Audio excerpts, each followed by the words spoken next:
Good evening, everyone. Harry Fire here. We can hear you, sir. Okay. Just wanted to make sure. Yep, thank you.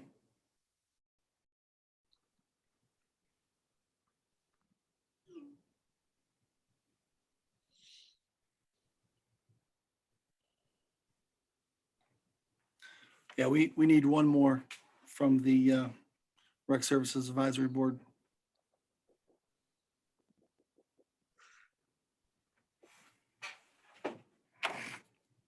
All right, let's send them an invite.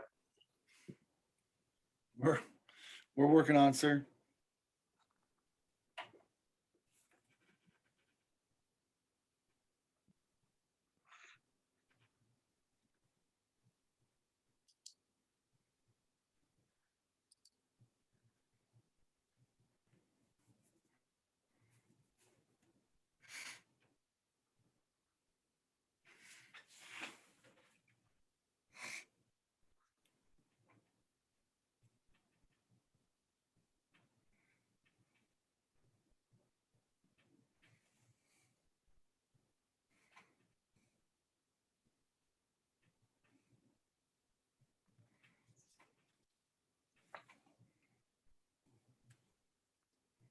Mayor, I see we shopped for the same shirt today. City colors, purple, beige. Maroon. Maroon. Mayor, I guess let's go ahead and get started when you're ready, sir. All right, hopefully they'll catch on here. And so at this time, we're going to call this special joint workshop meeting between the City of Killeen and the Killeen Rec Service Advisory Board to order. And let the record show that we do have four council members here with us, actually five. So we have Mrs. Fleming, we have Mrs. Nash King, we have Mr. Wilkerson, and I think we were just joined by Mrs. Brown, I think Mr. Clark. Sorry, so there we go. We do have a quorum. So welcome everybody. And so we're still waiting on one more from the Rec Service Board, and hopefully we'll get somebody as you're doing this presentation. And if we do have citizens' comments, I think we're going to limit those to written comments. So if anybody would like to make a comment on that, I think, and I can't fully see the agenda, I only see the little bit of it there on my screen. Let me shrink it down. Mayor, we put out on the agenda that if anyone wanted to submit comments, they needed to be in writing today, and we didn't receive any. Got it. I'm able to pull it up now. I can see it. So with that said, we're just going to go ahead and move into our discussion items, and that's going to be DS 21-040. And this is an update from HAF Associates and Recreational Services on the Park Master Plan, the planning process, and conduct an interactive poll. So with that, I'm just going to go ahead and turn it over to you, Mr. Brown, so you can do the introductions. Okay, Mayor, thank you so much. And I'd like to thank everybody for their interest and for attending tonight's virtual Parks Master Plan update. I'd like to first start off by thanking staff that made tonight possible. Debbie Prince, our executive assistant, Heather Buller, our assistant director of Rec Services, Lucy Aldridge, our city secretary, and Judy Paradise, our administrative assistant to the city manager's office. Thank you all for your participation. And then secondly, I'd like to thank HAF, our consultant, HAF and Associates, which is again led by Matt Buchin, our team leader, director of planning, and Chelsea Irby, our senior planner. Well, we kicked this meeting off, this process off officially on December 16th with a joint meeting between the P&Z City Council and the Parks Master Plan Work Group. We're excited to be here. So tonight we will go through really the backbone of what we have done thus far, the direction we're going, and we're going to do some interactive polling to survey everybody as well. And we'll talk about our website. We'll talk about the communication, our internal communication that's also been external to our park users, also known as our community members. If I was to summarize this Parks Master Plan process, I would kind of capture it in a couple different ways.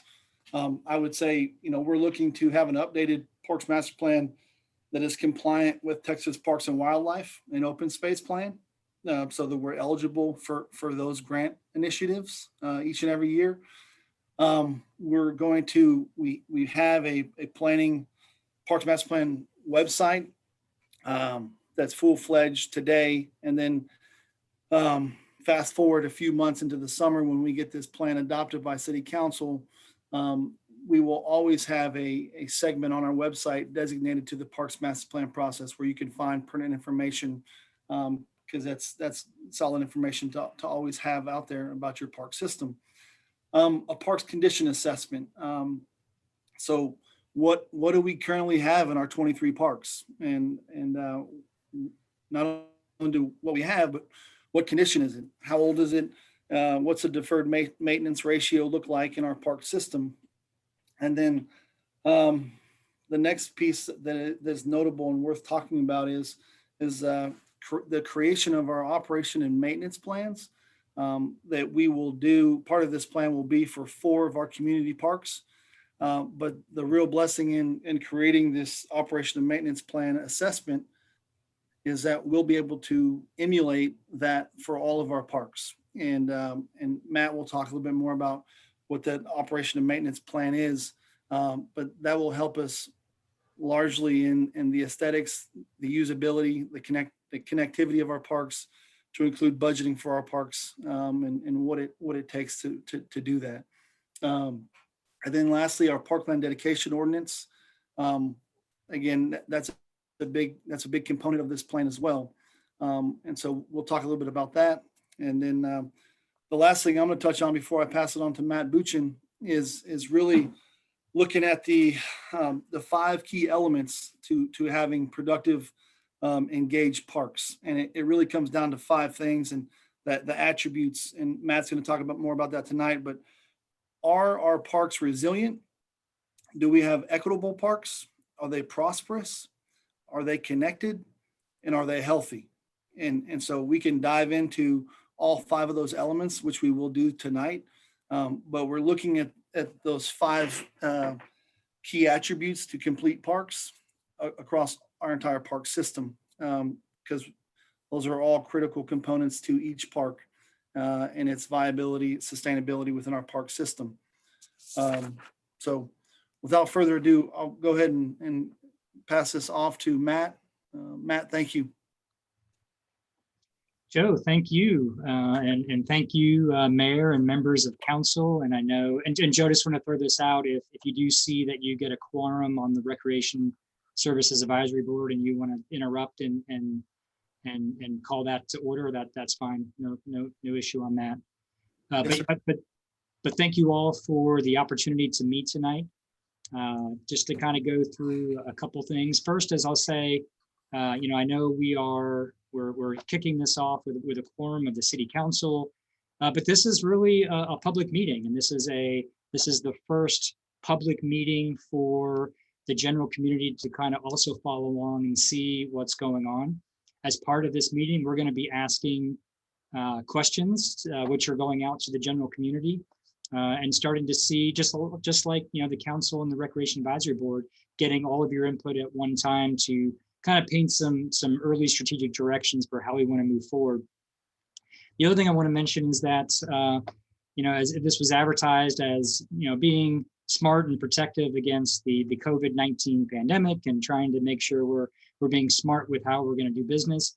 But what's interesting is one of the things that we've learned throughout the past year, and it has been, can you believe it or not, a year that we've been dealing with the COVID-19 pandemic, is that there are some things that we have learned that can probably change the face of public engagement. And so I can't imagine that you're not going to see more meetings like this. And what's really cool about this is when this meeting's over, is we're actually recording what's going on during this meeting, and the interactive part and the feedback. And then we're going to post that recording with the same questions on the website, and it's going to be available for the next week for all of your friends and family and whoever you else want to invite to also participate in this process. It'll just be on their own time and at their leisure. So we've learned a lot through the pandemic.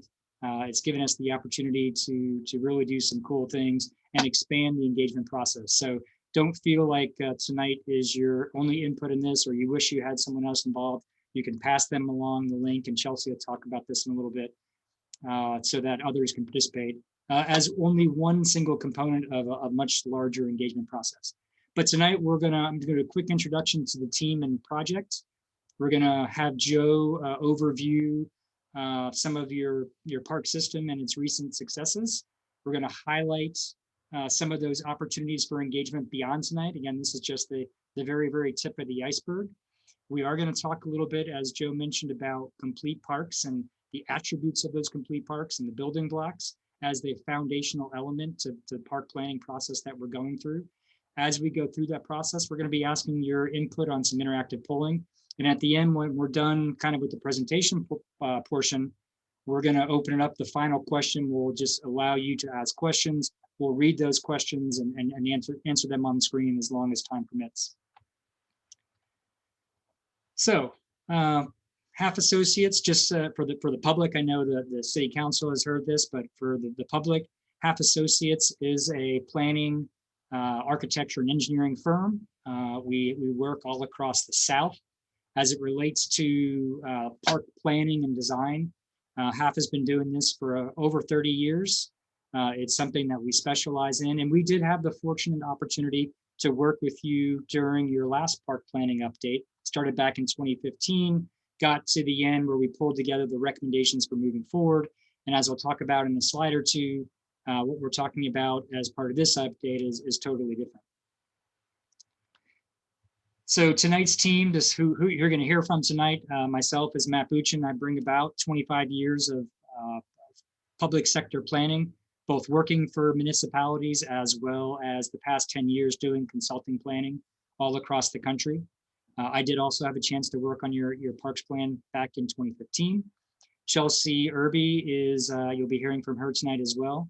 She's my right-hand person on this project, and has also worked both for the public sector and consulting for the past 7 or 8 years.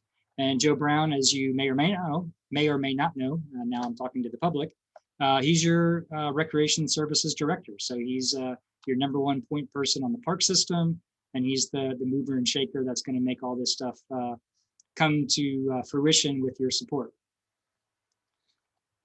So what we're going to do is we have a series of 7 questions over the course of this presentation, where we're going to ask for your feedback as we go through the process.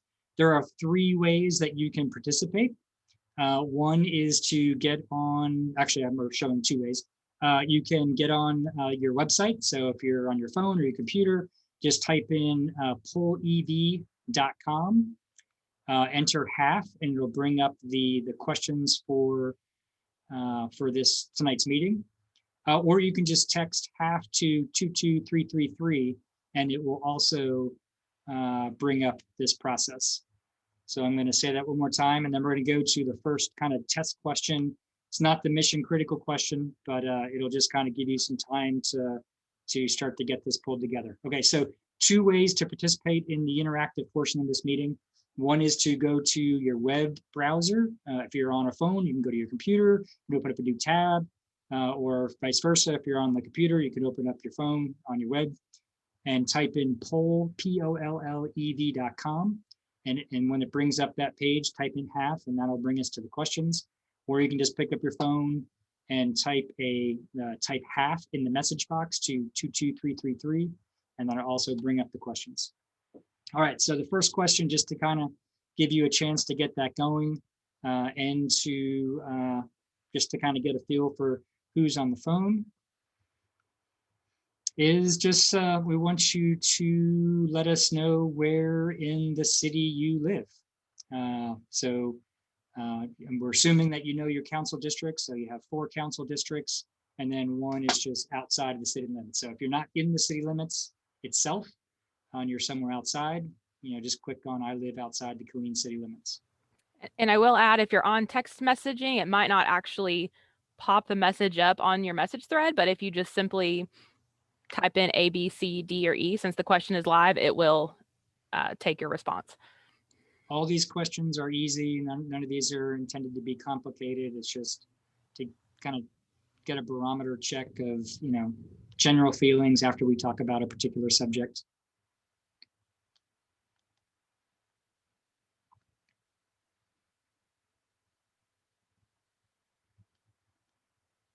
Okay. Looks like we have a larger portion coming in from Council District 3.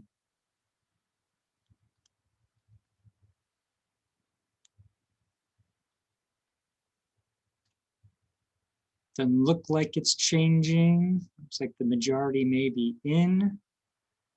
So I think we're going to lock it and move on. So it looks like pretty even. Council District 2 and 4, 20% of the attendees, 10% in Council District 1, which I'll highlight something about that later. About 20% outside the city limits.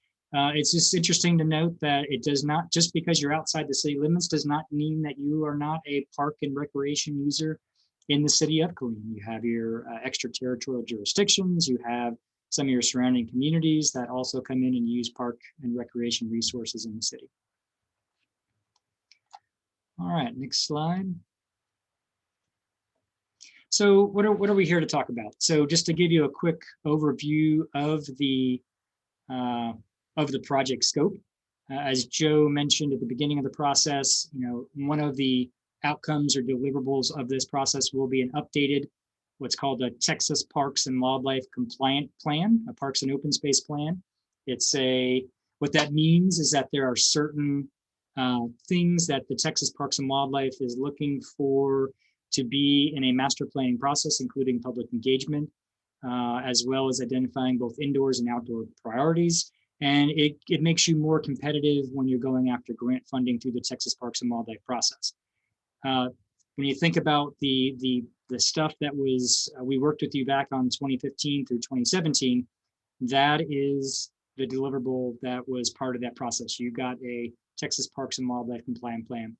As we think about where we are in 2021, we didn't want to go back and say, okay, we're just going to redo what was done then. Joe, the Parks Director in the city, really wanted to take this opportunity to dive into the implementation and dive into the next steps to really create some opportunities for informed decision making. So as Joe mentioned, and as Chelsea will talk about a little bit, there is a parks planning website that'll help us guide the public process, the public information process, the public engagement process as we go through this. But we also did, which is already complete for this process, a parks condition assessment. That means we didn't go out and just look at what's on the ground, as I'll talk about later, but we actually gave an objective evaluation based on a criteria for all these different metrics so that you could compare the quality of certain things across all the parks, like lighting across all the parks, or you could compare park to park to see where your areas of greatest needs were.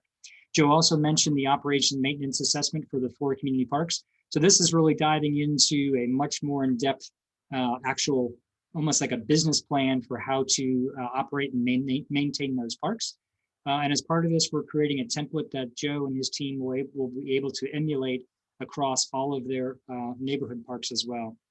And then the big one is, as we'll see, kind of thinking about how your system grows over time and how the private development community can be part of that process. We're also going to be working with the city to be drafting some new regulations or a parkland dedication ordinance so that your system can grow concurrent with the growth of the city. So those are some of the things that we'll be doing this process, the last 4 of which were not part of your previous process. So a lot of more refined detail taking to the next level and where you want to go.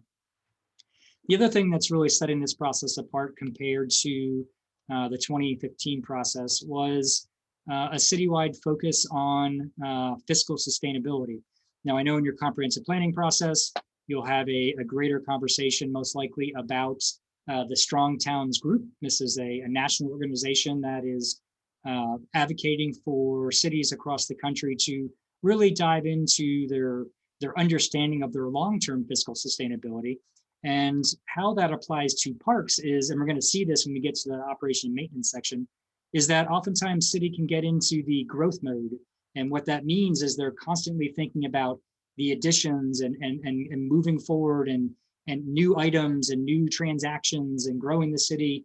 And you start to spend less time and focus on, well, how do we actually perpetually maintain this over time? And that's where a lot of cities start to fall short. And that's what we'll see when we talk about some things later on in the presentation. You'll see that there has been not as much focus on the maintenance of your existing parks as probably should have been over the years. Another part of the Strong Towns focus is focused on incrementalism.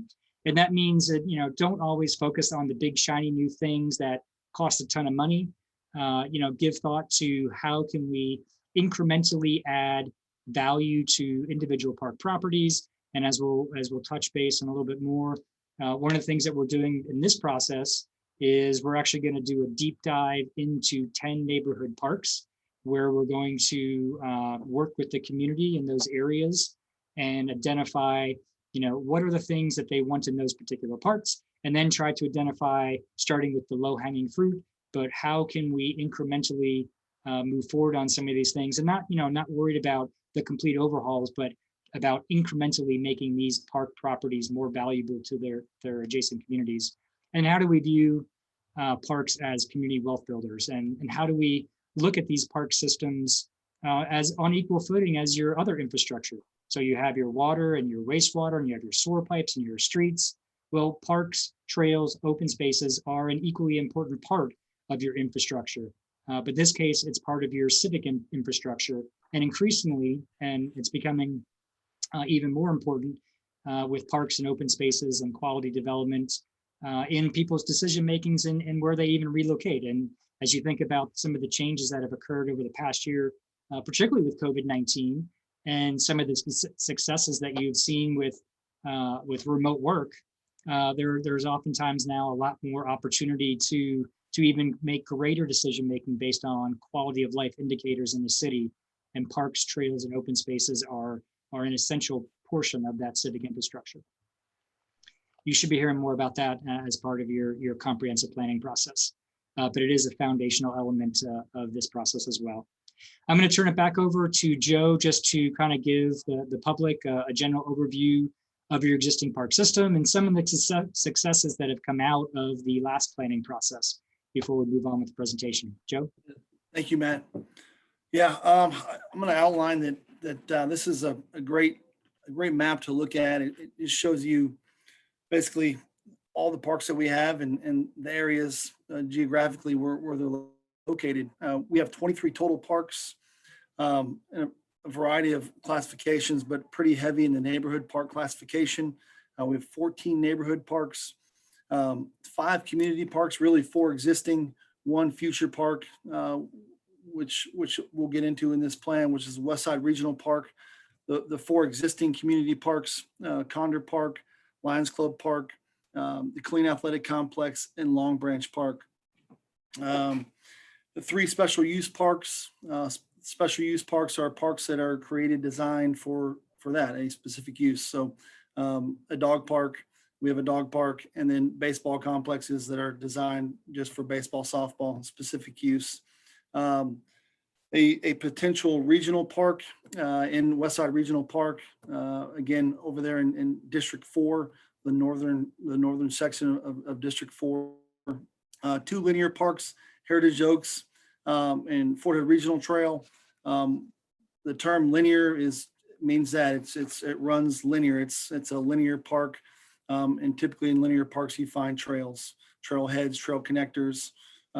Sometimes linear parks can connect to community parks or regional parks. An example of that really would be in District 4, you have Fort Hood Regional Trail. It's just south of what would be Westside Regional Park. And that Fort Hood Regional Trail would run right into that regional park. Council districts, parks by council districts.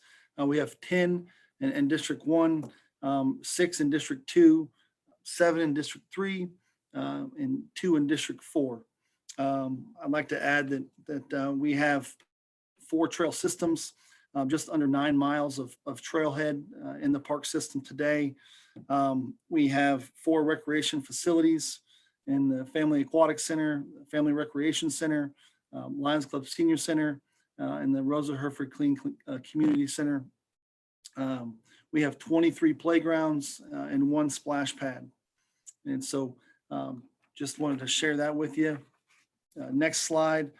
As Matt talked about, really kind of just share some of the successes from the previous plan that we've done here in the last several years, from replacing the ball field lights at Lions Club Community Park to funding shade canopies, solar LED lighting throughout the trail systems, to include the dog park, designing close to a $5 million remodel of the Killeen Community Center, repaired over 100 light fixtures. That's ongoing, and that's great because that was a huge issue. But what I'm really more proud of is that staff's ability to create an internal system to track and manage and maintain those trail lights. And so today, if you walk in our parks, you'll see QR codes on those light poles. And that's in my operating and programming slide that's next, but I'll just talk about it now. But anyways, we have an internal system where you can scan that QR code and it notifies staff. And then we go through our internal measures, whether it's through the city or it's through Encore, to get that light repaired or replaced. The ribbon cutting in November at the Heritage Oaks Trail, a 3-mile trail there.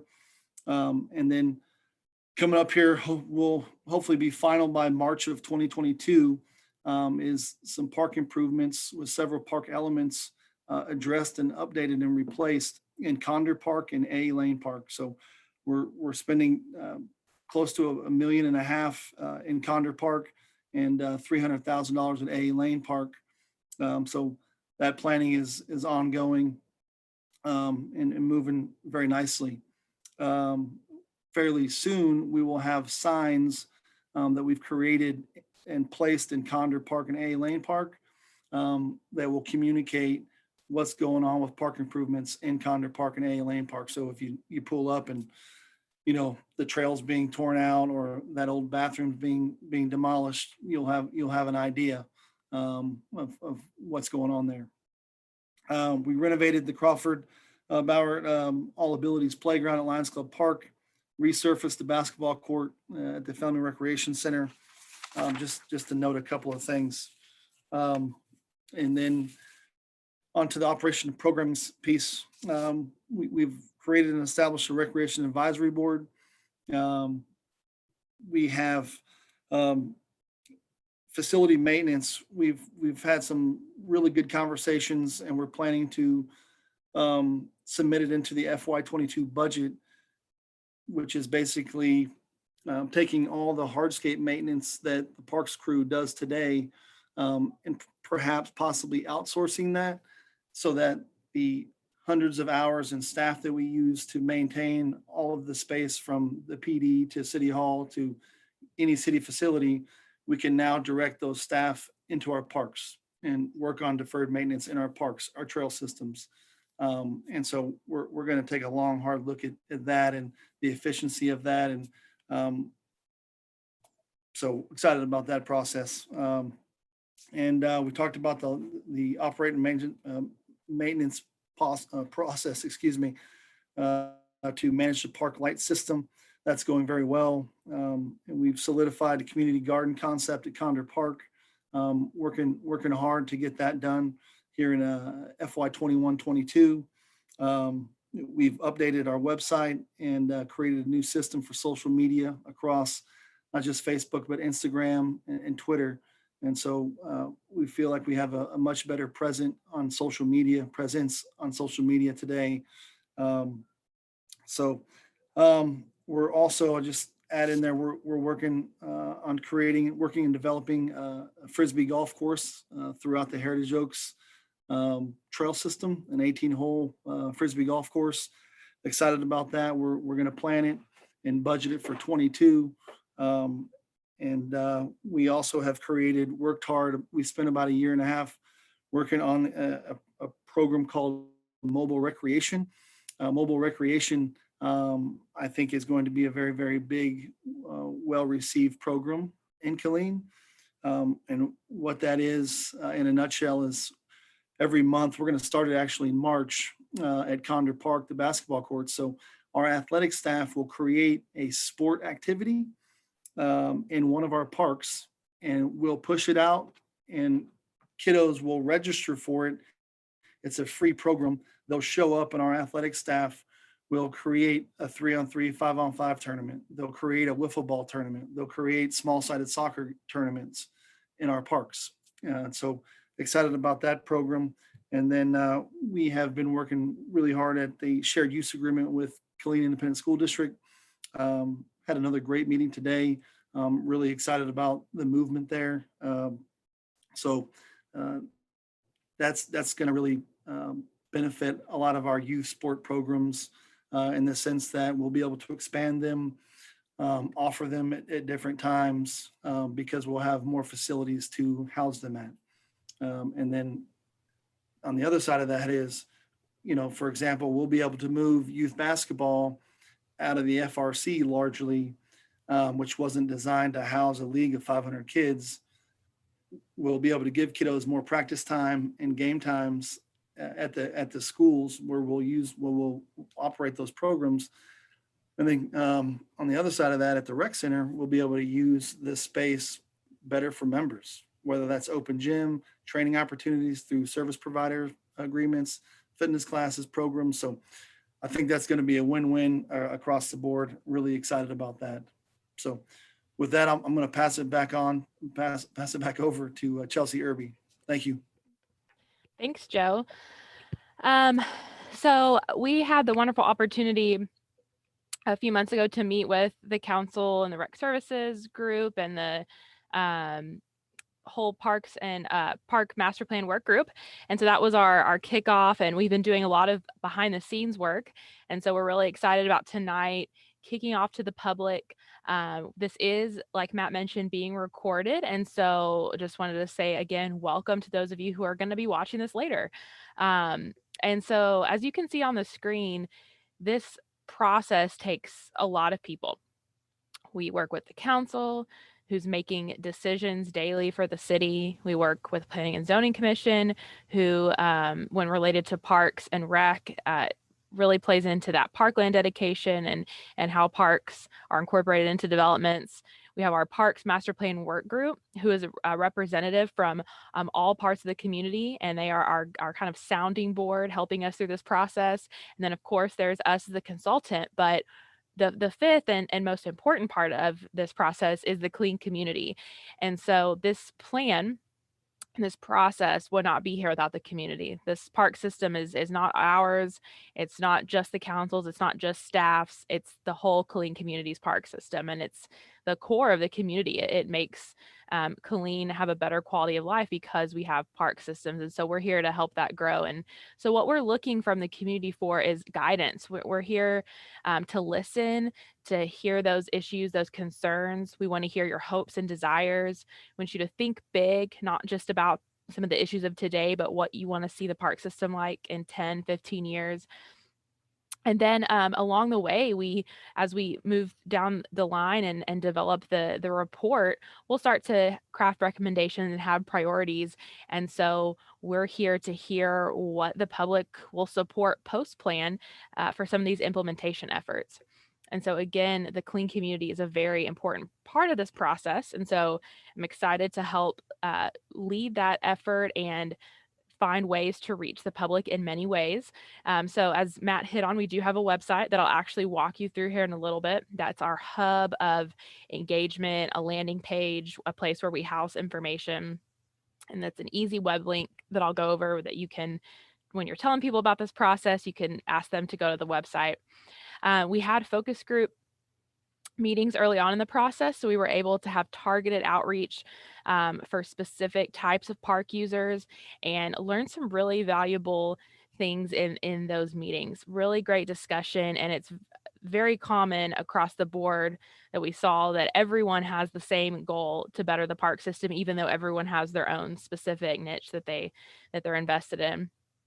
Like tonight, we're having virtual meetings. We're also going to have a few in-person meetings. There's one coming up in mid-March that I'll talk about, and of course, COVID safe. But we're trying to have all types of engagement so that everyone feels comfortable.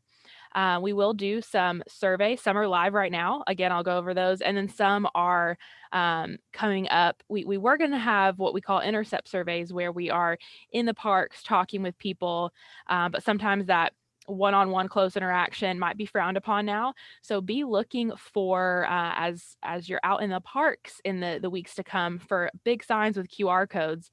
We're targeting 10 neighborhood parks specifically, and you'll be able to scan those QR codes and answer some specific park questions related to that park, and about how it's used and how it can be improved.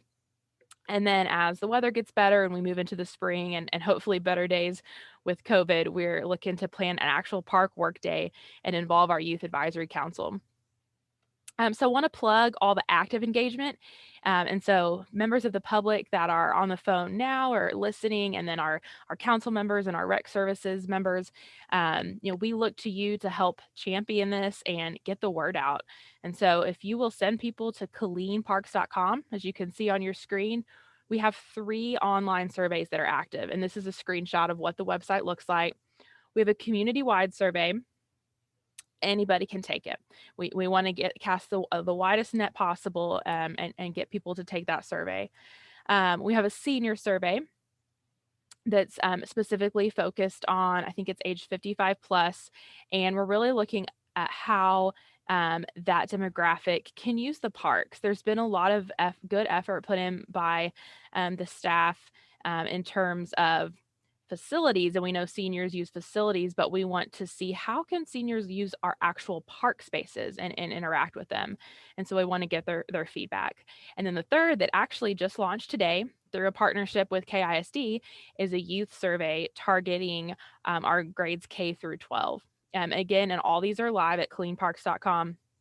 So please push people to that. There's even a place at the bottom of each of these surveys to enter your email if you do want to enter for some prizes. The Rec Services Department has put together a number of different prizes that will be drawn for participating in the survey, from I think it's golf passes to day passes at different rec centers and memberships. So some good stuff there.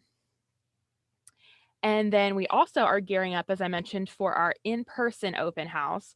And this is Monday, March 22nd. It's from 4:30 to 6:30, and it's come and go.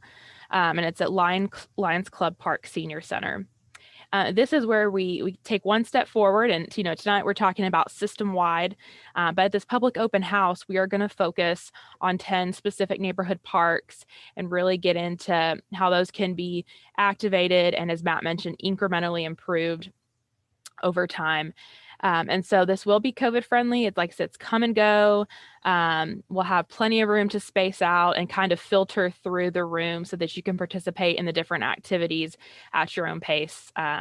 We will also be able to post this information and some activities to our project website as well, for those that may not feel comfortable coming in person. So please get the word out about that. And that, again, is at KilleenParks.com to have more information. And so here is what the website looks like when you go to KilleenParks.com, and we will continually keep this updated. So you can see the date that was last updated on the 5th. The best tab to go to anytime you want to see what's going on is meetings or downloads. But if there's any type of active engagement where we're actively seeking your feedback, if you go to engagement, here's where you can find a link to all the surveys. And so you can find the link. There was a link to tonight's meeting. And so we'll keep this consistently updated with active opportunities. If you're looking for meeting calendar, you can go to meetings. If you're looking for past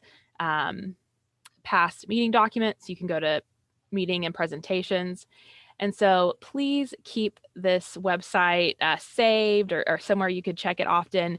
And again, as you're out talking to people, talking about the process, just send them to KilleenParks.com so that they can have access to good information. And so where are we going and where have we been? Like I mentioned, we kicked this off in December 2020 with many of you that are on the call tonight. And so we continued along with our public engagement, had focus group meetings. We met with the Youth Advisory Council, had a great meeting with them. It's a great group of students with great ideas. In February, we launched the surveys, and now we're into springtime. And so we're pushing more towards those public meetings like tonight and the 22nd, getting ready for another joint meeting with the work group. And then that leads us into then developing the report and bringing back recommendations to the Parks Master Plan work group. And if everything continues on track and we don't have any COVID hiccups, we hope to have a draft or a final report in August of 2021. And so with that, Matt is going to go over 5 core elements of parks and ask different questions, but he's going to start us with a question to get us thinking. Thanks, Chelsea. Yeah, we're gonna jump into talking about some of the things that make a complete park system. First, we kind of wanted to get your perspective on how well do you think the Killeen Parks and Trail system serves you as a user? And if you close out of the tab, if you see at the top of the screen, yep, there's pollev.com/half or text half to 22333. And we'll have 5 more questions after this one as well.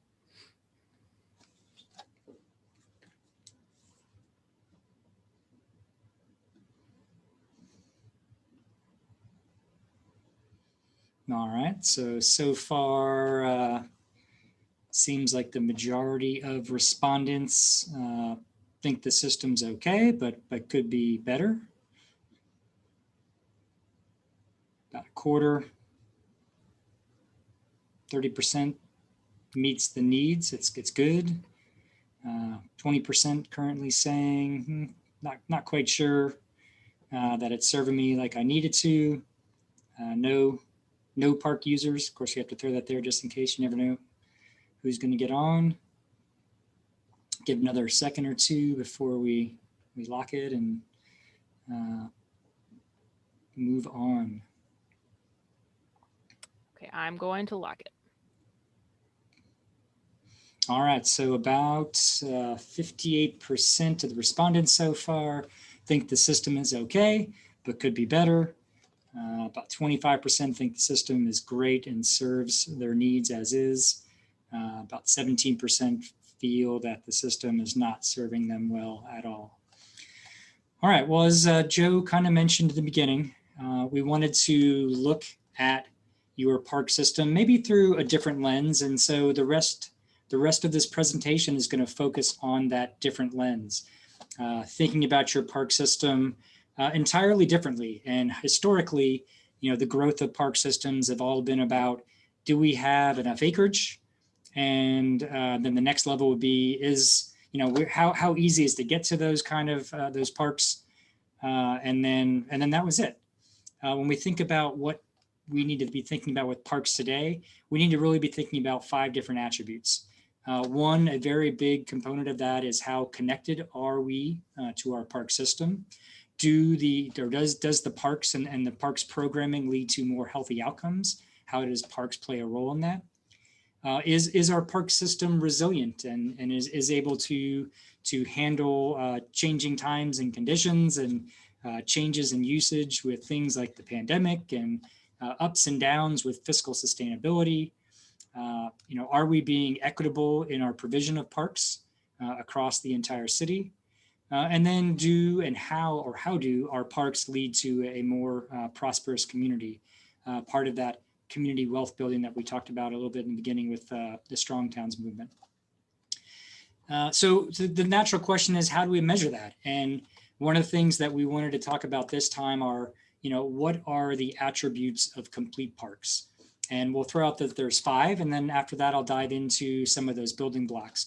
But when we think about a complete park, and when you think about a complete park, it's got these 5 attributes. And when you think about those 5 attributes across all of your individual parks, then that helps to create a complete park system. But so our first question is, and we'll go through it, is how accessible are our parks? Go back up 2 slides, sorry. When we think about when we're in the parks, do we feel safe and comfortable? You know, what are the opportunities for social interaction in our parks? How do we activate them? How do we get more things going on in the parks? And I love Joe's program about the mobile parks program he's talking about right now. And then, of course, the ever-present consideration of, you know, how do we maintain our parks? So these are the 5 attributes of complete parks. And then when we think about how we're going to further define that, we will break it down into 10 building blocks. Those 10 building blocks, when we think of accessible, if you go to the next screen, we're not only thinking about, do we have the right number of parks, but are those parks, you know, equitably distributed across our entire system? We'll see this in a little bit. And then even if we do have equitable distribution of our parks, how easy and safe is it to get to the park system? And what is it like when we're in the park system? And I'll show you some examples of this a little bit. When we think about our parks as safe and comfortable, you know, what is the visibility from outside the park into the park? What are the activities going on inside? And is it at multiple times a day? And do we design our parks to be user-oriented? And I'll show some examples of that. When we think about our parks from the standpoint of social interaction, you know, oftentimes we're designing our individual park properties for a single user. And if we want to think about how do we engage more people, how do we get more types of people at more times, we have to start designing our parks to be multi-generational. When we think about the activation of parks, that comes down to both the facilities that we have in our parks and the amenities that are in there, but it also is a very not as common thing to talk about when we talk about park system plans, but what are the activities, the events and programming in our parks? And we do talk about those things in park system plans, but they're oftentimes couched in things like in the recreation center or as part of special events. But if we're going to spend all of this time and energy and community resources and money in our park system, we really need to be thinking about how do we get people into the parks itself. And then the last 2 up in the upper left-hand corner, when we think about, you know, the attribute of a complete park and are they maintained, that comes down to both standard maintenance, what are we doing daily, monthly, yearly, but also how are we rejuvenating them over time. And even if you are maintaining something as you're supposed to be maintaining them over time, eventually they do get outdated. And when you think about the 5 attributes and the 10 building blocks, and we put those 2 together, those lead to what we would call a complete park system. And that has become the foundation of how we're going to be viewing every part of this process as we move forward. So when we think about the building block, you know, how do we ask different questions that help us get to where we want to be? So, you know, do we have enough parks? Are they equitably distributed? How easy is it to get to the parks? Is it designed for the users and do you feel safe? Are we designing our parks for social interaction, or are we just putting things out there just because we got the money, or we got, even if someone donated something, are we just throwing things in parks, or are we thinking about how our users are going to use them? Are our parks enticing? Do we have the right facilities and amenities? And then are we thinking about how we're going to rejuvenate these over time? These are the questions that we're going to be working through as we go through one by one. So as Joe pointed out in the beginning, your existing park system, 14 neighborhood parks, 5 community parks. What I want you to pay attention here, it's really tough to see this on the screen. So what I'm going to do right now is I'm going to transition. And before we transition to the next slide, what you're going to see is every one of these parks, at least the neighborhood parks, you're going to see a dark green, which is the property. You're going to see a next shade green, which is a 1/4 mile walk shed, and then the next green, which is a 1/2 mile walk shed. So if we transition to that on the next screen. So what this is now showing is what service area are our neighborhood parks serving. And this is the standard delineation out there, that kind of the 1/2 mile. It's really what we would call the 1/4 mile ideal, 1/2 mile acceptable. But if you're thinking about an equitable park system, you want to make sure that you have good access to parks all throughout the community. So we were going through the process back in 2015 and looking at just the city properties. The city neighborhood parks were serving about 19% of the city. So all the red is areas not being served by the city. If you know your park system very well, you may say, oh, well, I see, it looks like there's a community park on there. Well, sometimes your community parks do serve the immediate neighborhoods. So some of those community parks will also have this neighborhood park service area. We do the same analysis for community parks and regional parks, but this one is at that base level and where our neighborhood parks. So as you can see, a majority of the parks are up in the original core areas of the city, up in Council District number 1. You have some of the best access to parks up in that area.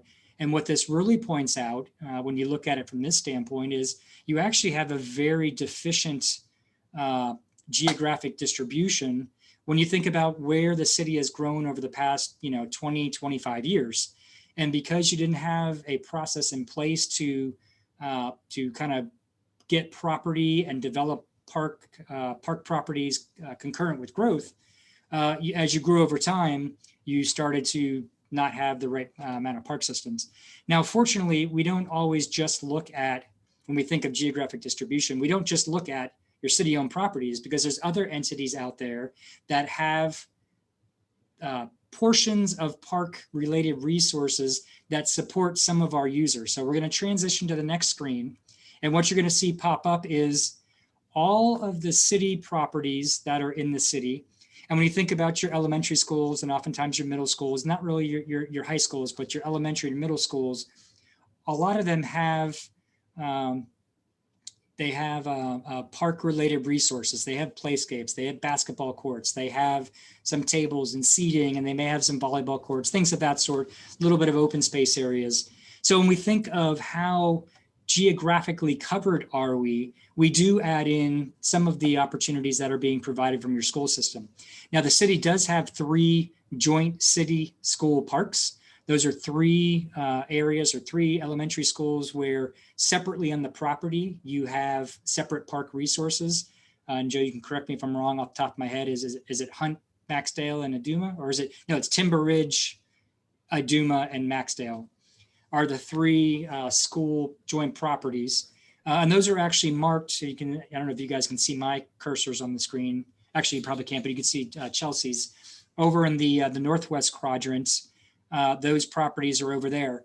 Now that's taking it to a good level because you're being efficient with the city and the school taxpayer dollars, but you've also duplicated facilities. So now you're maintaining 2 different types of amenities on a property. The ones outside those 3, users are, using those properties outside school hours and on weekends. But when you look at this, it does paint the picture that there are opportunities for us to, increase the partnership between the city and the school district, because when you think about how far behind you are in the provision of covering your geographic area or your geographic distribution, you have a long way to go. So by maximizing some of these partnerships, it really gets us to the next level. So when we add in the KISD properties and the provisions of park-related resources they're helping the community out with, that brings our coverage up to almost 39% or 40%. And we factor in some of the schools, and this is an old map down in the south end. If you scroll up and then down one more time, look at the bottom of the screen, you see 3 more areas pop up or 4 more areas pop up. Over the last 2 or 3 years, these were school properties that were developed, adding even more geographic coverage in some of your unmet need areas. But when we think about how we're going to move forward, we're hoping to maximize some of that partnership with KISD so that we're able to be very efficient with your resources while working to increase that geographic accessibility through a lot of the areas of the city. So we're going to move to a next question. We think about accessibility. So when thinking about your needs for accessing the Parks and Trails system, what is your highest priority? Is it smaller parks very close to you? So you walk out your front door of your neighborhood and in 4 minutes you're over doing something on a park property or a trail property? Is it that you're willing to walk just a little bit more or get on your bike and get over to a mid-sized park a little bit bigger with immediate walking distance. Maybe now you have some basketball, sports courts and walking trails, picnic facilities. Is it larger parks within biking distance? And of course it's safe biking distance, making sure you can get there without crossing over a highway. Some of these will have specialized amenities like those more grander multi-use walking trails. Now you may be talking about larger sports fields, picnic pavilions versus picnic tables. Or is it those larger regional parks that you're quite content driving to that have specialized amenities like maybe nature trails or multiple sports fields? Is it trails that's the highest priority for you? Whether in walking or biking distance or driving distance. As you can kind of start to see on the screen, this is one of those questions where, park use is really based on the user.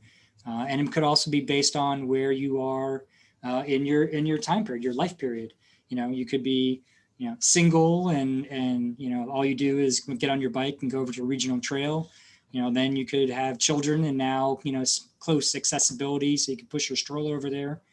May change what you're interested in doing, or maybe you're a senior and your choices even changed again.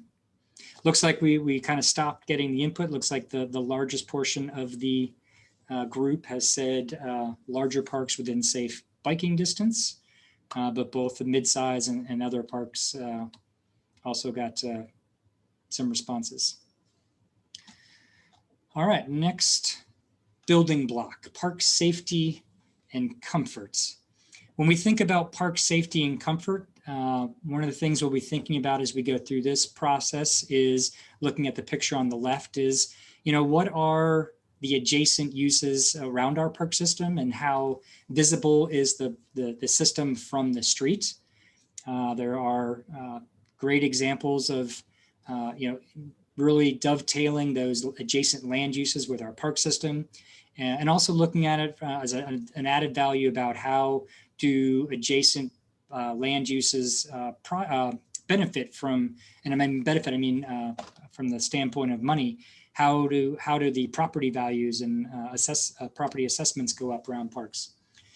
And then when we think about park safety and comforts, do we have enough people in the parks? When you're in the parks, looking on the center right picture there, do we have the right facilities for the proper use of the park? And then we think about the picture on the right, we're thinking about, when we're talking about diversified uses and diversified time period, do we have the right facilities to make sure that we can be safe at different times of day, like lighting and call boxes and signage and things of that sort. Then the other question about park safety and comfort is, when we're laying out and we're designing parks, do we have the user in mind? So you can all, I'm sure, recognize this park's on the screen right there. This is your Long Branch Park. Has a pretty good, pretty big amenity, playscape amenity on it. But what you don't realize if you're just looking at the picture is that the closest parking lot, and I'd say off-street parking lot where you're actually pulling off of a road, is about 50 to 70 yards behind me. So now picture yourself if you are a parent with a stroller or multiple young babies or children and trying to get 60 to 70 yards from a gravel parking lot through grass over to this playscape. And then once you get there, not an ounce of shade. There's no seating right next to it, really.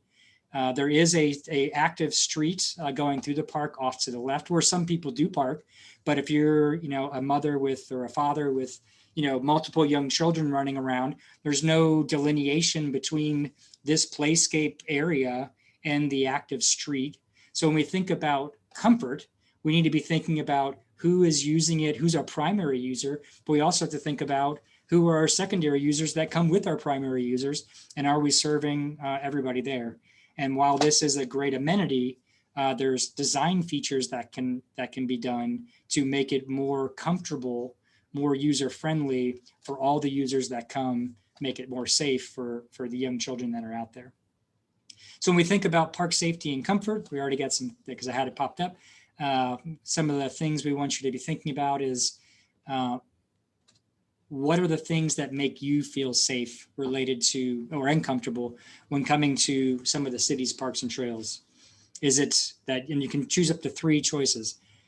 Is it good connectivity to and through the park? The picture we just showed on the screen, did not have good connectivity within the park, particularly if you were an ADA user or someone with outside of, someone who could just walk all over the place. Is it good visibility from surrounding uses, though there's eyes in the park? Is it a good diversity of users at different times of the day? Is it adequate facilities, restrooms, water fountains, bike racks? There's different ways we can think about park design.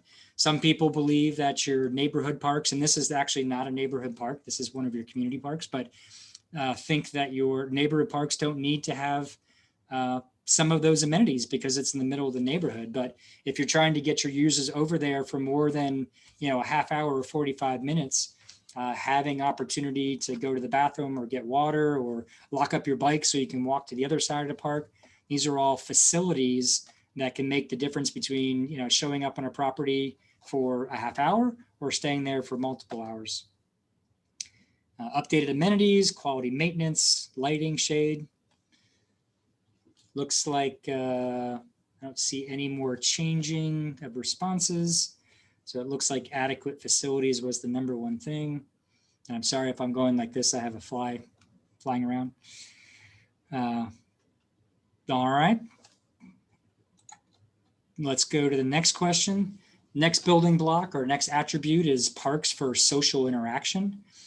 Trying to think about how do we design our facilities for maximizing the amount of users that we get there, and trying to get out of the thought process of designing our parks for siloed or individual uses.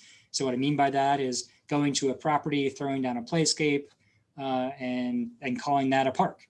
And then it would not be surprising when you go out to that park at different times of day and there's just a handful of people there. It's not very active. It's because we need to think about our parks for opportunities for being social.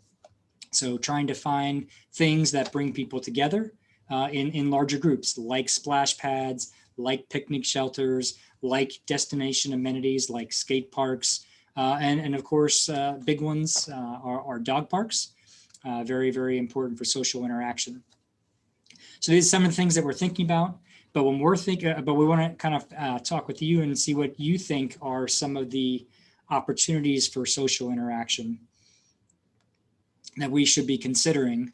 Now, I will say, I know we're getting some of the feedback during this meeting. There are not these questions, but questions trying to get at some of the same types of answers in all the different surveys that are out there. As Chelsea mentioned, we have an overall community survey. We have a youth survey that was just started to be distributed today. We have a senior survey. The senior survey is focused on not on what they can do within the senior centers, but what are the types of things that seniors would need or look for to spend more time in our outdoor park system. So some of the things we're seeing here: full user design and consideration for amenities. So not just getting, and one of the things that we'll talk about all the way through the process is, particularly in Texas, the opportunities for shade is mission critical. I mean, large portions of our year just being out in these facilities is really hot.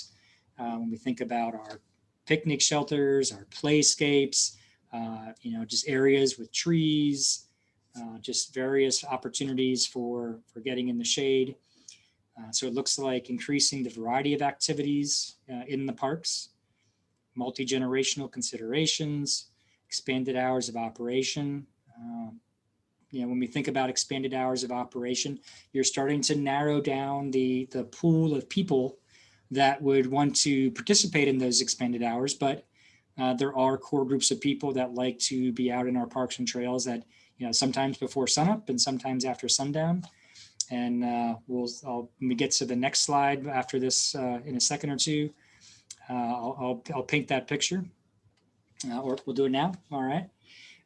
So one of the things that we want to really focus on, and I know Joe brought this up about, the mobile, the park system that he's got coming up, but we need to get out of the mindset of parks being properties and parks being a compilation of things. And what we need to be thinking about is really tracking the metrics of how many people do we get out into our park system. And in a previous meeting, I threw this slide up and I asked the question, I said, and this is not a question I'm asking the public right now, but I said, if you were to pick a picture, a representative picture of what you want your system to be, and you would say, this is an example of success, which picture would it be? Would it be the picture on the left, or would it be the picture on the right? And of course, without fail, every hand was raised and said, of course, the picture on the right is exactly what we need in our park system.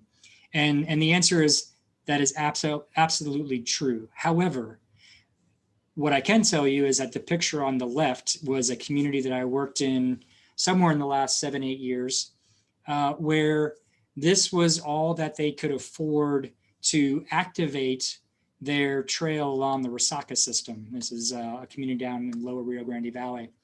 And what I particularly chose this picture because there's no people in it. So it makes, and of course it's a low quality, when they put the trail in, they threw asphalt down, they didn't do a good job prepping the base. In a short 2 or 3 years, it started to fail. But what the picture doesn't tell you is that I could be out anytime I was down in this city, and at midnight, this park was packed, and the park goes for a mile or two, and it's just so many people out there using this park all the time. I said in the picture on the right, I sat there for a couple hours and I never saw one person besides this picture that I took, and I actually made that up, but on the picture on the right. And so what I'm trying to say is we need to get out of the thought process of parks are a system of assets, and we think about what can we do to get people out in our park system. And the more people we can get out there, that should be our true measure of success. And that's really what we're going to be focused on as we go through this process, is how can we set up the park system to be more activated.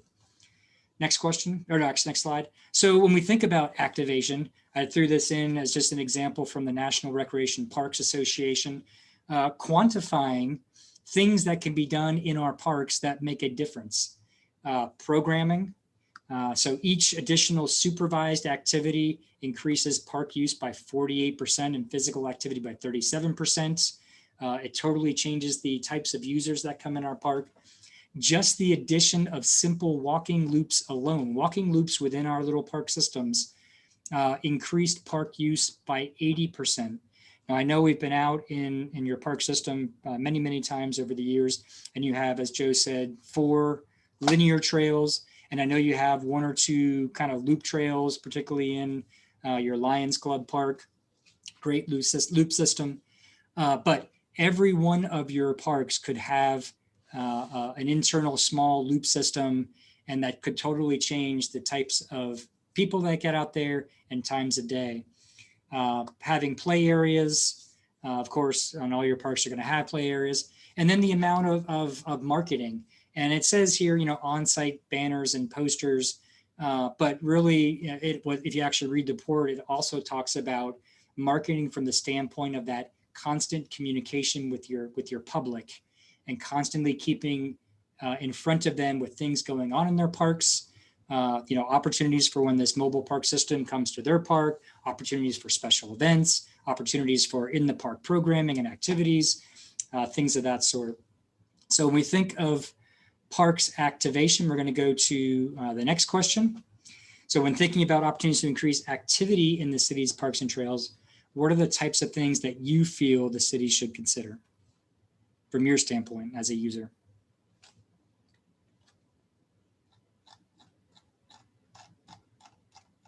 And then after we're done with this question, don't see any responses yet. There we go. So we know it's working. we're going to get to the fifth and final building block, the one on park maintenance and investment. And then we'll move to Q&A after that.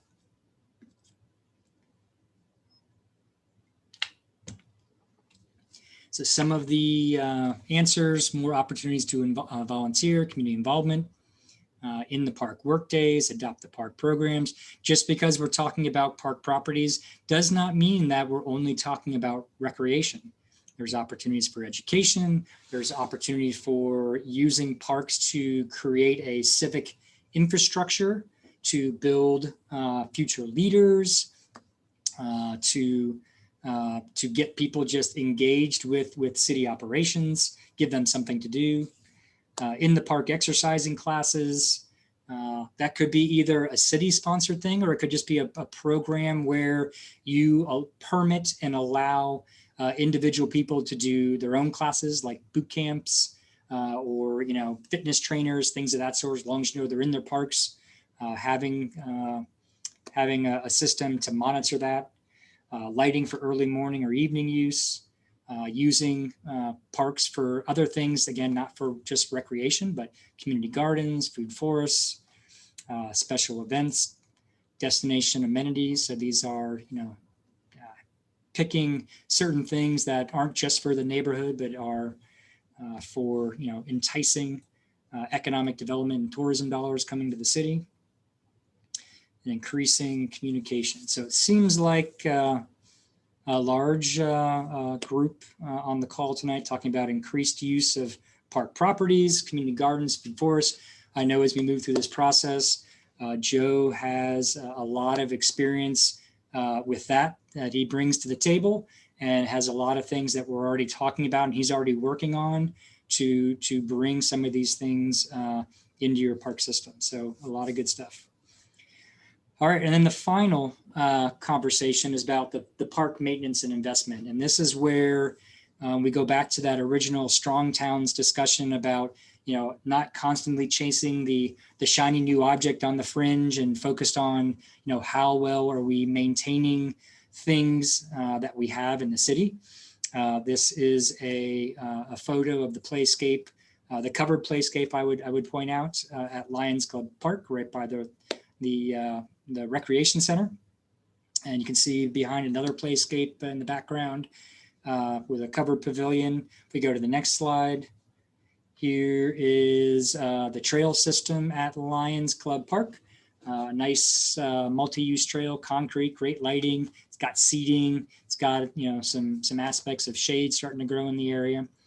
And this is what we picture when we think of good park systems, right?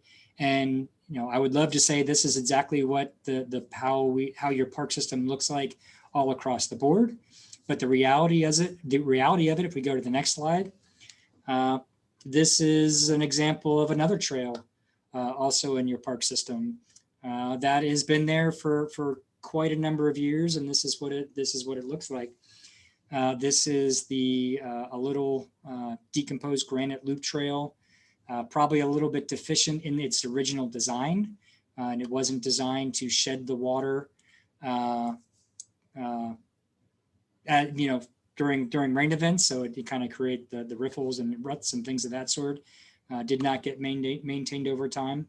And if we go to the next slide, here's an example of another playscape. I believe this one is also at Condor Park, but I could be wrong on that. But now you kind of see in the foreground, we have, some rusty, it's a little bridge kind of going over swale. And we do have a playscape, not an ounce of shade. Yes, it's got some seating there, but, it's just not the same quality as what's at the Lions Club.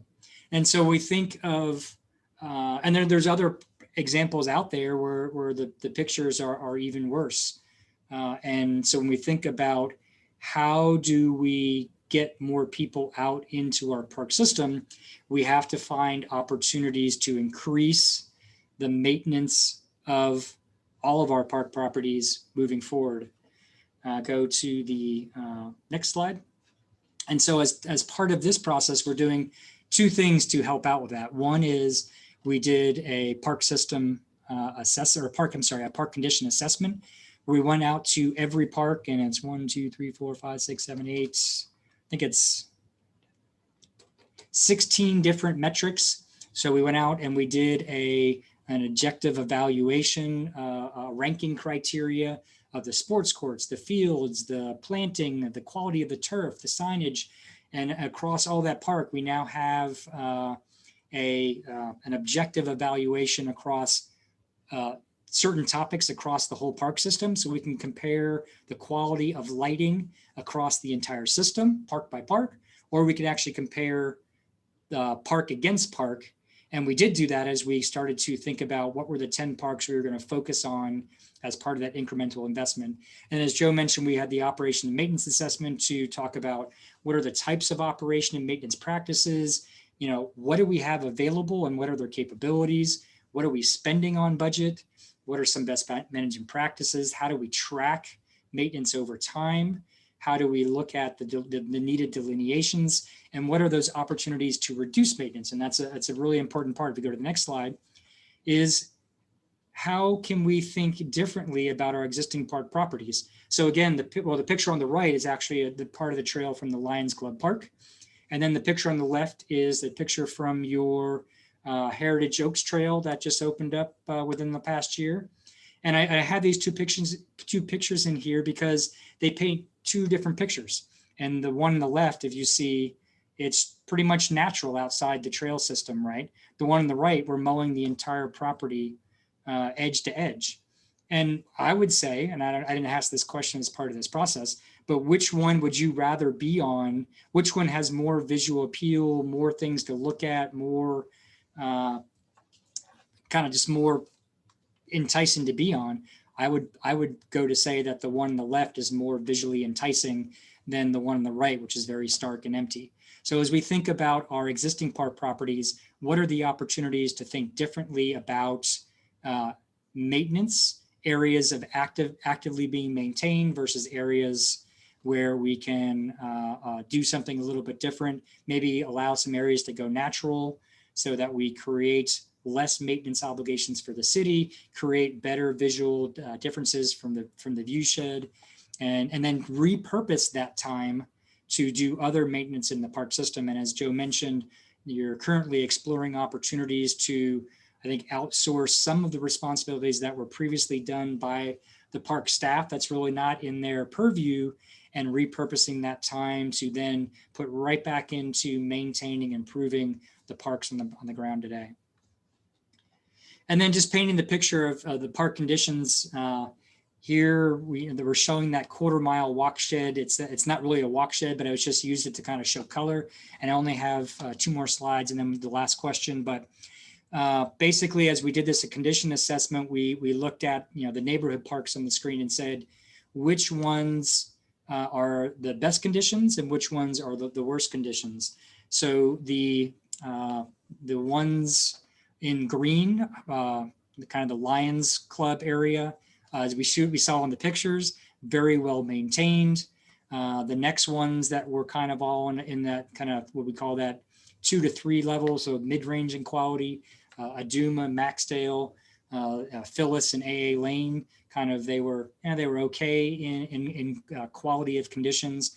And then 2 in these top 10, Camacho and Fowler, were very, very poor in their conditions. So these were 10 of the parks that we're going to be looking at to do this conditions assessment.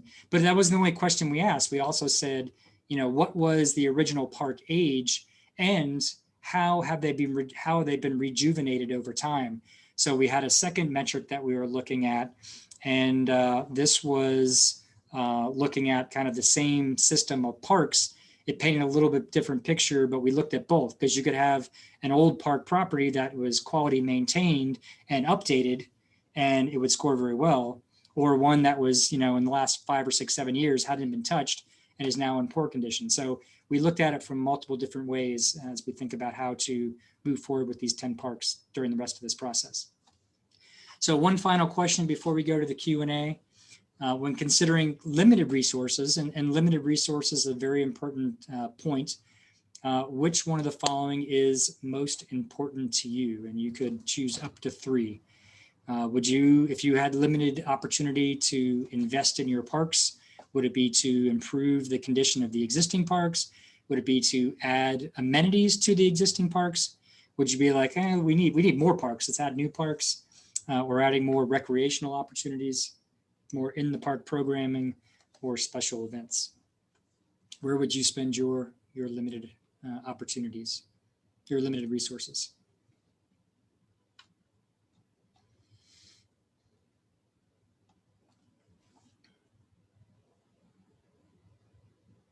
Okay. It's like we're still getting answers in. Improve conditions existing parks, add more recreational opportunities. Okay. All right, well, let's go to the question and answer period. On the next screen, we're gonna have,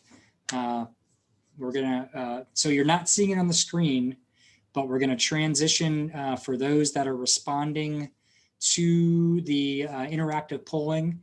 There's gonna be a question available to you where it's gonna say, what questions about the process can we answer for you as part of this meeting? We will answer those questions verbally, and then that will be recorded for those that are watching post this meeting. And we're not going to show it on the screen, but Chelsea will see if any questions are coming in about the process. We are focused on the process right now. If you have questions about the existing park system, Joe may be able to answer that. And we'll see if any open-ended questions come in. And if not, we will move to the wrap up.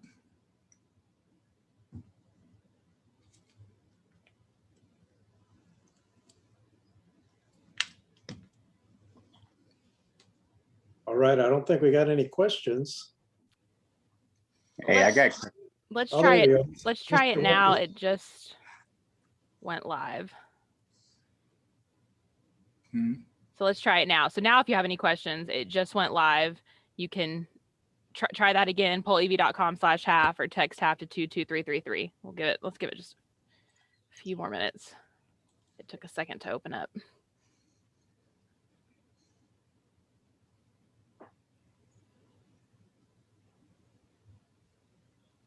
Okay, so Matt, Joe, we did get one. Would you be adding new parks to the area of West Killeen Estancia? I'll let Joe answer that question after I start, maybe if I don't cover it. But yeah, as we go through this process, like we did last time, we're going to be looking at where there are gaps in the system from various different scales, meaning gaps in accessibility to neighborhood parks, gaps when considering accessibility to community parks, et cetera. As part of that, we'll identify where there are needed areas to identify new park properties in existing areas that are already developed that may be deficient, as well as future areas of growth that are not yet developed. As it stands to whether or not you'll actually build a park there, that occurs post implementation based on funding and accessibility and resources. But we'll be going through that analysis as we go through this process. And we got about 5 more coming in, just to let y'all know. Okay. I have one that came into the chat message that I'll answer, and the question is, how will this tie into our comprehensive plan? Great question. So right now, concurrently, the city is moving forward with an overarching comprehensive plan. This is a citywide look, kind of that 10-year framework, 20-year vision for the entire city. So it's not just focused on parks. It's looking at future land use and transportation and economic development and fiscal sustainability and housing and all those things. And parks and recreation is one component of that. But when you think about a comprehensive plan, it's that 20,000 view of the city, 20,000 foot view of the city. And then oftentimes you dive into more detail, more refined information as part of sub-area plans. Well, this Killeen Parks and Open Space Plan is one of those more sub-area plans. So we're coordinating through Joe and through the planning department with the group that's moving forward with your comprehensive plan. One of the things that there'll be probably a very close connection with is the linkage to parks and recreation and open space as it relates to the future land use plan, or that's my assumption.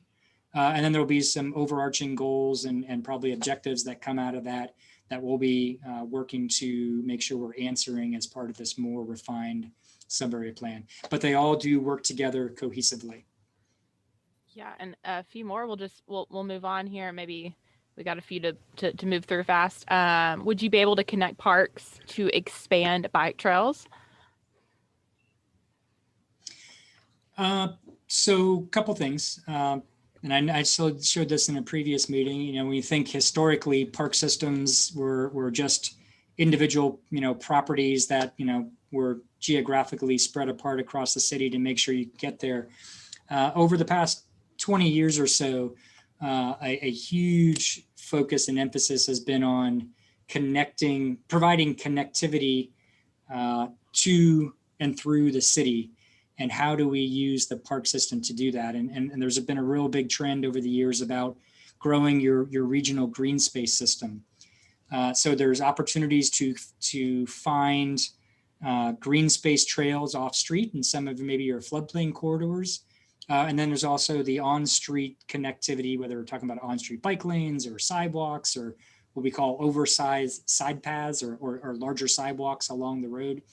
As we go through this process, just like we did in 2015, we'll be identifying a kind of what we call a trails opportunity area, where are those green space connections that we can work to preserve to create these green space trails throughout the city. And then because green spaces and drainage corridors don't go to all parts of the city, how do we then think about the on-street network, like with these oversized sidewalks, making those key connections to provide larger connectivity. So that's the first part. The second part of that answer is because we're also working with the city on helping to draft the parkland dedication ordinance, is that we can start to paint out some of those kind of those mechanisms to get these properties concurrent with growth as part of that property. If that's a direction of the city that the city wants to go. Yeah, and that was actually one of the next questions. So that was a perfect segue. So one of the questions was, are there plans to enforce green spaces for all new development properties? And so I think Matt hit on that a little bit with looking at the parkland dedication ordinance and how development would be contributing to additional park space proportional to the development. But that's a conversation that's just starting. The next one is, how do I request a neighborhood park where I live? Call Joe, and then call your council member. Call your council member. No, that's the whole premise of this public engagement process. Part of that is being active not only during this process, but after this process is complete, and building a constituency to work with the city to identify properties and make progress. It's this is just a document that provides the blueprint, but it's going to take the community to work with the city, to work with council, work with the staff to implement this over time. And that only can be furthered by getting people together and being a part of the process. So talk about it and then follow up. Yeah, this next one may be one for Joe. How much effort is being placed on closing less used parks and creating ones in newer areas? Well, yeah, I don't know that. I mean, this process, when we look at, the 5 attributes of parks, when you look at the list of 10 parks, neighborhood parks that we're going to specifically survey and nail down some information related to those 5 attributes and those 10 parks. I don't know that we're looking at closing any parks. We're looking at trying to get those parks activated. To your question, we have a good amount of parks that I think we very safely could say aren't activated, aren't engaged. The usability, they're not healthy, they're not resilient. And so we're going to survey homes that live around those 10 parks users of those parks and try to identify, way forward. And Matt talked about it early on in this meeting. We're looking at, taking a lot of these old parks that have antiquated elements to them and updating them and making them relevant to the community today. Those elements, a lot of those elements were put in the ground 10, 15, 20 years ago, and they're just simply they're not serving the purpose. They're not connected to existing sidewalk infrastructure. There's not loop trails. There's not functional fitness stations. And so we really want to look at the core of it, how we can get those parks activated and going and meaningful. And so, yeah, I think it's going to be a very exciting process to kind of figure that out. And from figure that out from an application to where it's practical and it's relevant and something that we can afford and get done. So. Yeah, and just 3 more. I closed the question polling a while ago, so I want to make sure I get to everybody's. This one's more of an idea comment. It says there is talk of the use of the QR readers at certain parks. Could we look at integrating this into all parks to get the word out? So there's a idea for staff, Joe. Can I talk on that? Yeah, go for it. Talk on that for just a second. Yeah. Yeah. So yeah, we talked about that early on in this meeting. Those QR codes were specifically made for lights that go out or they're not functioning correctly, so that internally we can work and get them fixed, not in 6 months, not in a year, but like in a week or two. And so that's our goal, our plan there. We're not done with that process, so there's more light infrastructure that we still have to apply the QR codes to. So that's not done either. But we're working on it. We're also, I can tell you, you can look for, we're looking at doing a marketing campaign on that process so we can communicate externally to our users. What is the QR code? Why is that there? How can I use it? And so people are activated in that process. So that's going to be coming soon too. Great question. Yeah. And the last 2 are geared more towards partnerships, which are very important for parks. Do you see much success working with NGOs, which is non-governmental organizations, and community groups in funding parks?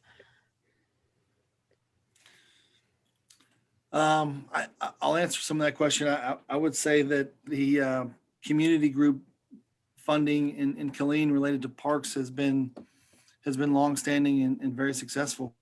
The Lions Club Foundation has donated hundreds of thousands of dollars.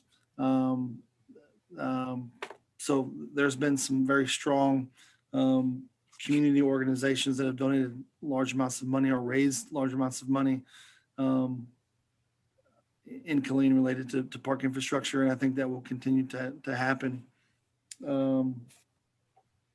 Yeah, related to NGOs, I can't speak too much on that.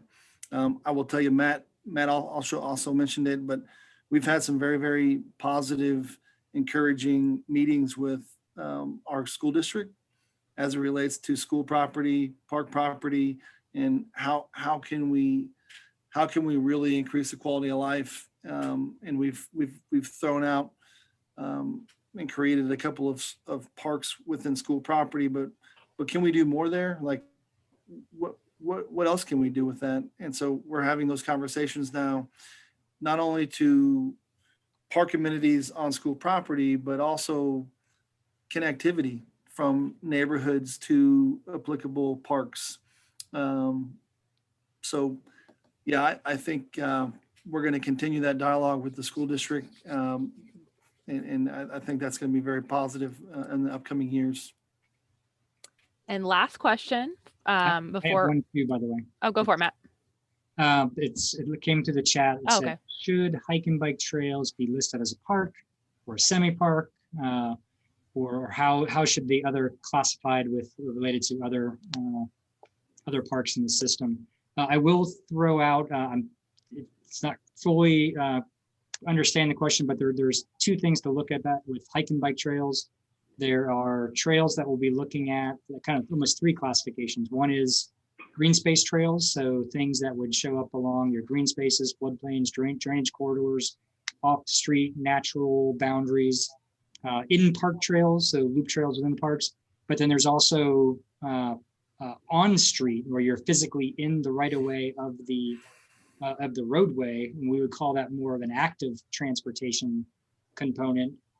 If we're talking about the loop trails or the green space trails, or the linear trails that we kind of highlighted in the beginning, I would classify those as a classification of a park. And if you're doing those correctly, it's not just about creating a linear path. It's about finding opportunities to provide activation as it passes by schools and neighborhoods and parks, so that it becomes an amenity itself, not just a linear corridor to get from point A to point B. So I hope that answers the question. If not, we can catch it at a follow-up meeting. And then Chelsea, you had one other question? Yeah, the last question is there an opportunity to for the public to sponsor tree memorial plantings in the parks? So it's probably a Joe question. Yeah, that's actually a great question, and something that we have been talking about through our ground superintendent and our assistant director. We have a Living Legacy tree program that's active. We need to do a better job communicating it and advertising it. But we plant quite a few trees through the Living Legacy program. But we do find there's a lot of people that don't realize that we have that program. And so we're working to add an element, add some structure to the website, talking about just the Living Legacy program itself, and getting that activated as well. Good question.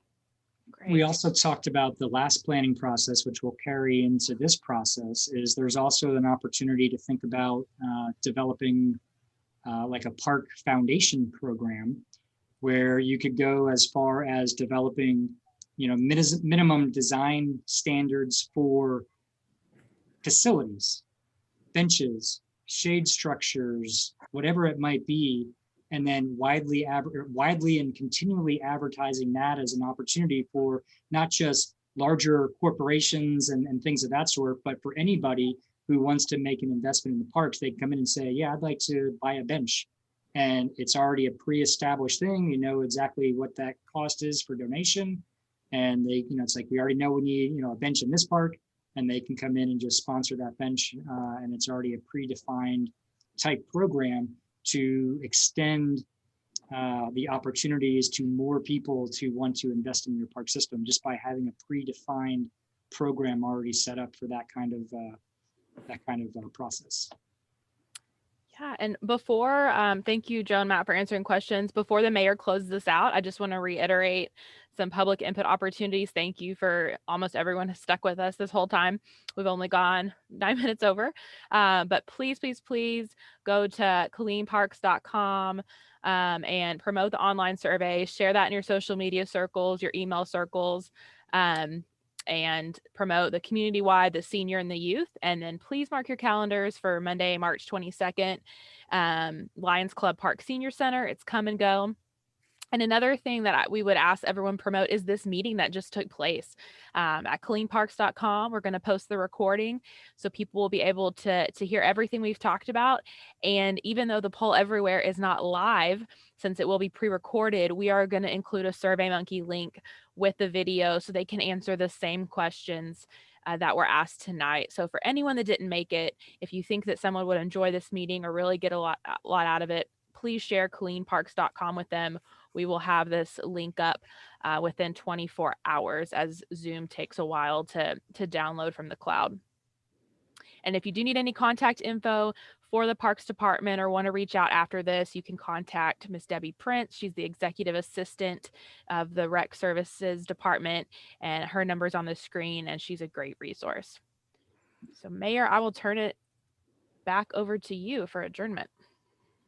All right, thank you, Chelsea and Matt. We appreciate it. On behalf of our city council, we just want to thank you for doing such a great presentation. And sometimes all the work that you do, all the great work that you do. I know you guys do a lot, but ultimately the hard part comes, with us as a city and a city council is figuring out ways to implement a lot of this stuff. I remember we did one several years ago, and one of them was that park recommendation, and that was just part of it. But I remember that ultimately, when it comes down to dollars, that's always the hiccup right there.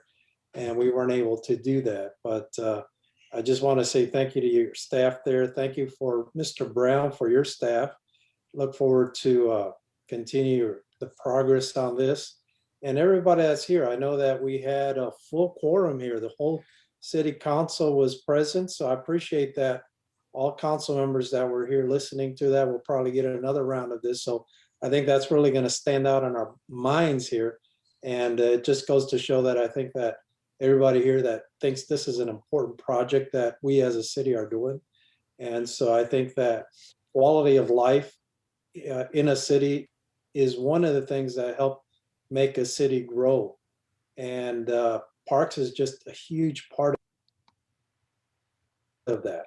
And with that said, I'm going to go ahead and close it out unless there's anything from the council members or anything like that. If not, we are adjourned then. Thank you. Thank you. Thank you.